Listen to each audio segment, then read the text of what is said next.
Okay, just a couple of things to start off with here. We are mindful of the security situation. We are mindful of the Taliban's advances, and that's why it is so important for us to continue to press for a negotiated political settlement to this war.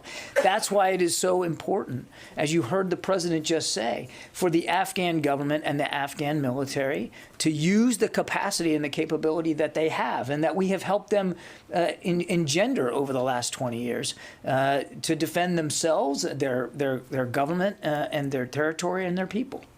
The president's speech on Afghanistan. They have taken dozens of district centers. That is true, and we believe that they mean to threaten provincial centers as well. Limiting in the number of OCONUS facilities, potentially bases at Guam.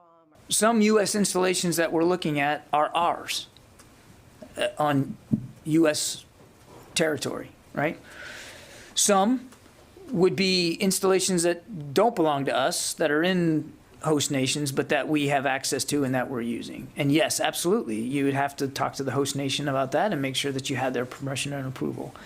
And then there are some possibilities and options in third nations or other nations at locations that have nothing to do with the U.S. military, that you know we're not in. And we don't use, but just other nations that might be willing to take some of these people in temporarily. We'll keep moving around. Oh, here it is here, sorry. We don't have a perfect sense of what the demand signal is going to be. But what we're assuming is that we've got to have some flexible options here, that it's not just going to be one and done. Like, you know, one installation and that's it, and they all have to go there.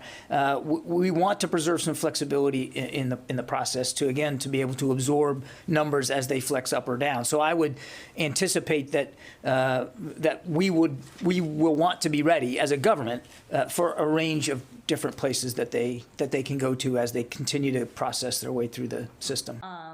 To tackle these threats. So, you know, is the U.S. sending troops back to Somalia? Again, we're still working at this very hard with countries in and out of the region. And as I said before, the department is looking very hard at installations, overseas installations that we possess or that we're using that might prove valuable. Anything about what might be coming or what? The vaccines are under emergency use authorization right now, and so they are voluntary. And with the acceptance rates across the force that we're seeing, we're glad to see that with a voluntary vaccine, we're doing that well.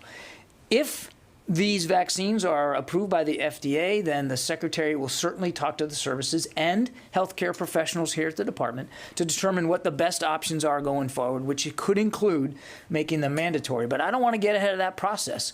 You know, we're going to wait and see what the FDA does and what they decide, and then we'll move forward.